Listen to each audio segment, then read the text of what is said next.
Class 9th का इस video में कोशिका सिद्धांत एवं कोशिका अंग के बारे में डिस्कस करेंगे। कोशिका सिद्धांत सन 1938 एवं 39 में वनस्पति वैज्ञानिक मैथियास लाइडेन तथा जंतु वैज्ञानिक थियोडोर स्वान ने कोशिका सिद्धांत प्रतिपादित किया 1838 और 39 के बीच में। इसके अनुसार कोशिका क्या होती है? जीव की सबसे सूक्ष्म यानी सबसे छोटी इकाई होती है। दूसरा पॉइंट इन्होंने क्या बताया? कोशिका जीव की क्रियात्मक इकाई होती है, यानी संपूर्ण कार्य जो है कोशिका के माध्यम से ही संपन्न होता है। अगला तीसरा पॉइंट, कोशिका जीव की आनुवंशिक इकाई होती है, यानी संपूर्ण लक्षण जीवधारी के संपूर्ण लक्षण कोशिका के माध्यम से ही एक पीढ़ी से अगली पीढ़ी में जाते हैं। अगला इसके बाद इन्होंने ये नहीं बता पाया, ये वैज्ञानिक स्लाइडेन एवं स्वान ने, कि कोशिका यानी नवीन कोशिका का निर्माण कैसे होता है। इसके लिए बिर्चो ने बताया कि नई कोशिका की उत्पत्ति पूर्ववर्ती कोशिका से होती है, यानी पूर्ववर्ती कोशिका के विभाजन से नई कोशिका की उत्पत्ति होती है। ये रहा कोशिका सिद्धांत। ये 4 पॉइंट कोशिका सिद्धांत के अंतर्गत आता है। इसके बाद हम डिस्कस करेंगे कोशिकांग पर। कोशिका के अंगक जो होते हैं उन्हें क्या कहते हैं? कोशिकांग। सबसे पहले लेते हैं कोशिका कला। जैसा कि कल पिछले वीडियो में बताया गया था कि कोशिका कला क्या होती है। कोशिका के चारों ओर एक प्रोटीन तथा कोशिका कला, कोशिका के चारों ओर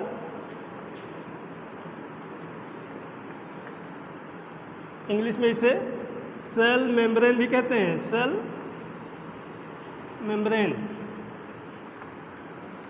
कोशिका के चारों ओर प्रोटीन तथा लिपिड से बनी एक पतली झिल्ली होती है, जिसे क्या कोशिका कला कहते हैं। किससे बनी होती है? प्रोटीन एवं लिपिड की बनी हुई झिल्ली होती है, जिससे कोशिका कला कहते हैं। ये अर्धपारगम होती है, इसके माध्यम से कुछ पदार्थ इस पार से उस पार जा सकते हैं, इसलिए कैसी होती है? अर्धपारगम होती है। इसके बाद दूसरा पॉइंट, कोशिका भित्ति। कोशिका भित्ति केवल पादप कोशिका में पाई जाती है, जंतु कोशिका में नहीं पाई जाती है। कोशिका भित्ति किसकी बनी होती है? सेलुलोज की। कोशिका भित्ति सेलुलोज की बनी होती है।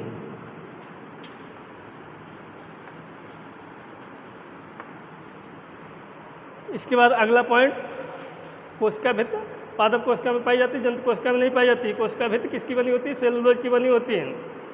अगला माइटोकॉन्ड्रिया। माइटोकॉन्ड्रिया जंतु कोशिका में भी पाया जाता है, पादप कोशिका में भी पाया जाता है। माइटोकॉन्ड्रिया में ऊर्जा का निर्माण होता है, ग्लूकोज का ऑक्सीकरण होता है, ऑक्सीजन की उपस्थिति में ग्लूकोज का ऑक्सीकरण होता है, जिसके फलस्वरूप क्या होता है? ग्लूकोज C6H12O6 का ऑक्सीजन की उपस्थिति में विघटन होता है। फलस्वरूप CO2 और H2O उत्पाद बनता है, प्लस 38 ATP ऊर्जा मुक्त होती है, यानी 673 किलो कैलोरी ऊर्जा मुक्त होती है। यानी जिससे क्या होता है? जो ATP के रूप में संचित होता है, 38 ATP का निर्माण होता है एक ग्लूकोज के ऑक्सीकरण के फलस्वरूप। ये क्रिया कहाँ पर संपन्न होती है? माइटोकॉन्ड्रिया में। और एक चक्र के द्वारा संपन्न होती है, उसे क्या कहते हैं? क्रेब्स चक्र। क्रेब्स नामक वैज्ञानिक ने इसे बताया था, इसलिए इसे क्रेब्स चक्र कहते हैं। क्रेब्स चक्र। अब संपूर्ण शरीर में जैसे कोई व्यक्ति काम कर रहा है, तो उसका यानी कोई जरूरी नहीं संपूर्ण शरीर का हर कोशिका बराबर काम कर रही है। फलस्वरूप क्या होता है? कोई पार्ट अधिक काम कर रहा है तो उसमें अधिक ऊर्जा की उत्पत्ति हो रही है, और कोई कम काम कर रहा है तो उसमें भी ऊर्जा की उत्पत्ति हो रही है। फलस्वरूप ये ऊर्जा का आदान प्रदान कैसे होता है? ATP एक स्थान से यानी ऊर्जा एक स्थान से दूसरे स्थान तक कैसे जाती है, इसके बारे में अगला पॉइंट, अगला कोशिकांग क्या है? गाल्जी काय। गाल्जी काय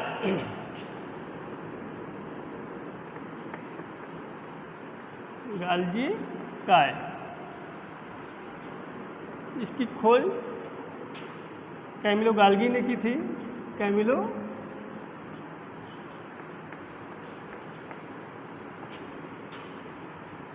गाल्गी ने की थी इस गाल्जी काय की। गाल्जी काय को कोशिका का परिवहन कहते हैं। इस गाल्जी काय के माध्यम से कोशिका के कुछ पदार्थ यानी कोशिका के एक पदार्थ एक स्थान से दूसरे स्थान तक पहुंचाए जाते हैं।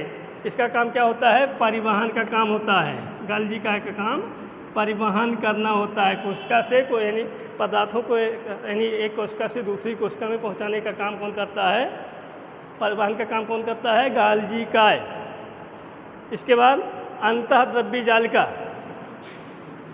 अंतःद्रव्य जालिका, अंतःद्रव्य जालिका का मुख्य कार्य होता है अंतःद्रव्य जालिका। ये कोशिका का कंकाल कहलाता है। कोशिका का यानी जैसे घर में पिलर बनता है, पिलर से यानी घर तैयार होता है, उसी प्रकार से कोशिका का कंकाल अंतःद्रव्य जालिका कहलाती है। इसको इनटू इंग्लिश में क्या कहते हैं? एंडोप्लाज्मिक रेटिकुलम, अंतःद्रव्य जालिका। ये कोशिका को यानी एक कोशिका का कंकाल बनाती है, कोशिका को एक जैसी स्थिति में बनाए रखती है। और ये अंतःद्रव्य जालिका जो होती है, इसका साथ साथ एक और काम है। इस पर ये दो रूपों में पाई जाती है।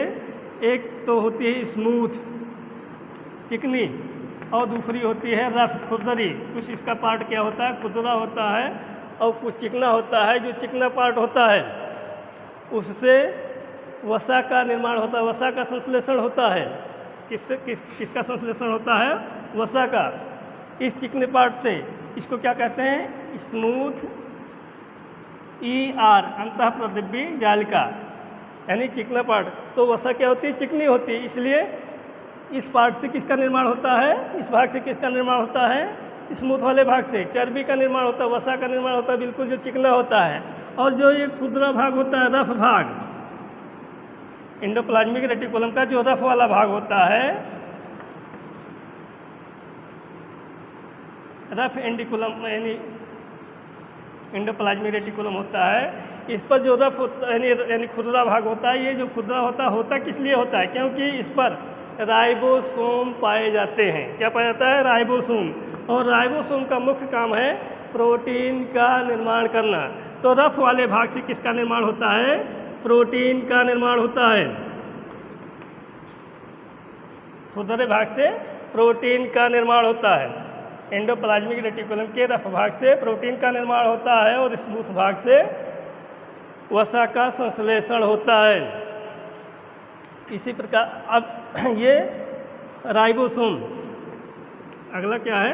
राइबोसोम। राइबोसोम का मुख्य काम अभी जैसा बताया गया कि इससे प्रोटीन का निर्माण होता है। इसे प्रोटीन की फैक्ट्री कहते हैं। क्या कहते हैं? प्रोटीन की फैक्ट्री। Protein factory.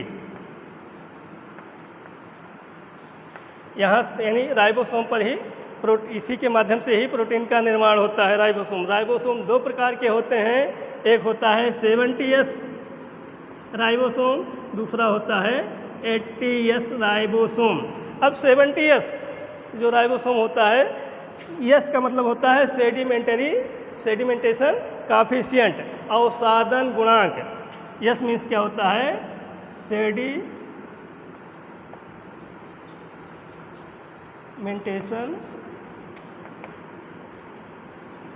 काफिशिएंट।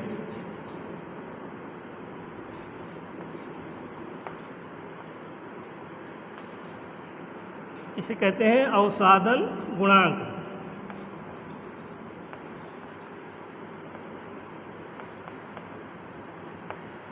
जब यानी चाहे 70S राइबोसोम हो या 80S राइबोसोम हो, जब इसे एक लिक्विड में डाला जाता है तो जो भारी राइबोसोम होता है वो क्या होता है? जो जल्दी नीचे बैठता है उसी को भारी राइबोसोम कहते हैं। उसे क्या कहते हैं? 80S ribosome. और जो बाद में नीचे बैठता है उसे क्या कहते हैं? 70S ribosome.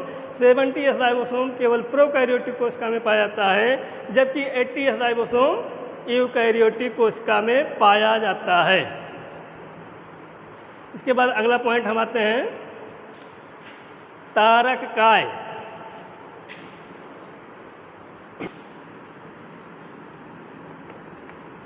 सेंट्रोसोम।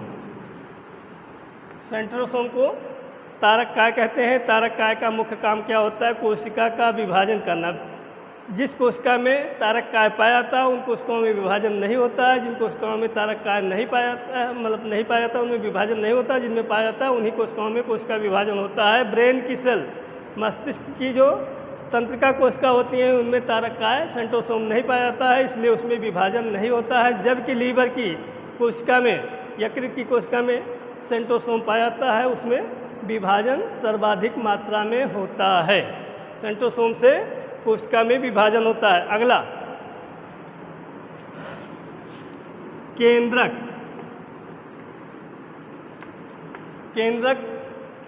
केंद्रक को क्या कहते हैं? यानी कोशिका का मस्तिष्क कहते हैं, कोशिका का ब्रेन कहते हैं इसे, कोशिका का मस्तिष्क।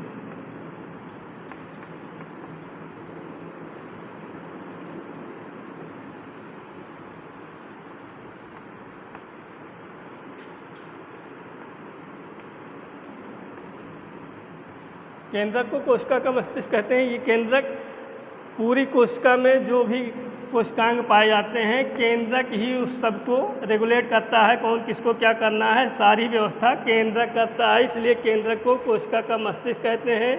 केंद्रक के बाहरी झिल्ली जो द्विस्तरीय झिल्ली पाई जाती है उसे केंद्रक कला कहते हैं। केंद्रक में एक घना सा पिंड होता है जिसको केंद्रिका कहते हैं, और केंद्रक में जाल सदृश रचनाएँ पाई जाती हैं जिसे क्रोमैटिन धागे कहते हैं, क्रोमैटिन थ्रेड्स कहते हैं, और केंद्रक में जो द्रव भरा रहता है उसे केंद्रक द्रव्य कहते हैं। इस प्रकार से केंद्रक में 4 कोशिकांग पाए जाते हैं। केंद्रक का मुख्य काम सभी कोशिका में उपस्थित सभी कोशिकांगों का यानी कोशिका में उपस्थित सभी कोशिकांगों को यथोचित निर्धारण, इनका यानी संचालन, रेगुलेशन इसी के माध्यम से होता है, केंद्रक के निगरानी में होता है, इसलिए इसको कोशिका का मस्तिष्क कहते हैं। अगला लाइसोसोम। लाइसोसोम जो होता है इसमें लगभग 40 प्रकार के हाइड्रोलाइटिक एंजाइम पाए जाते हैं जो कोशिका का यदि कोई अंग काम नहीं कर रहा, सपोज कीजिए माइटोकॉन्ड्रिया काम नहीं कर रही, इसके केंद्रक के निर्धारण के आधार पर काम नहीं कर रही, तो ये तुरंत लाइसोसोम इसे पूछेगा, जुड़ेगा और कहे ये बताएगा भाई सपोज कीजिए कुछ कमी है तो इससे जुड़ करके तो तुरंत इसमें हाइड्रोलाइटिक एंजाइम एंटर कर देगा, जिससे ये यानी विघटित हो जाएगी और ये इसको पचा देगा। लाइसोसोम, मान लीजिए पूरी कोशिका काम नहीं कर रही है तो लाइसोसोम क्या होता है? सपोज कीजिए कोशिका के अंग को, इस कोशिका में उपस्थित सभी कोशिका काम नहीं कर रहे हैं केंद्रक के आधार पर, तो इस पूछने के बाद जब बताएगा कि सब लोग कह रहे हैं कि हम काम नहीं करेंगे, तो क्या होता है? ये लाइसोसोम फट जाता है।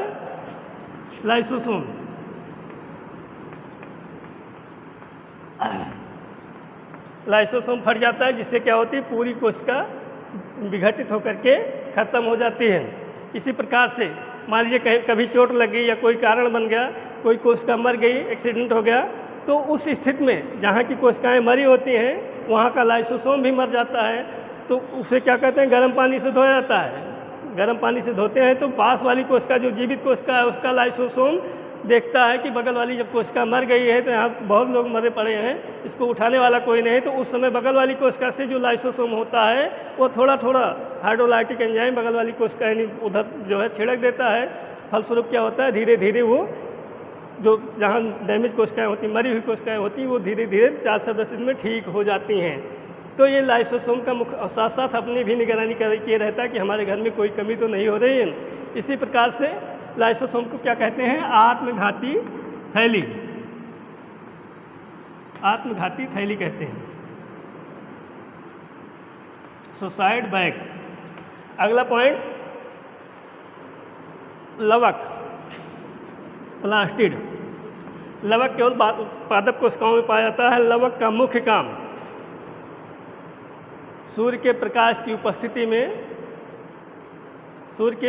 उपस्थिति में पौधे में यानी कोशिका में भोजन निर्माण का काम होता है, ग्लूकोज संश्लेषण का काम होता है लवक के माध्यम से। और साथ साथ लवक में एक हरित लवक होता है जिसका यानी प्रकाश संश्लेषण का काम होता है।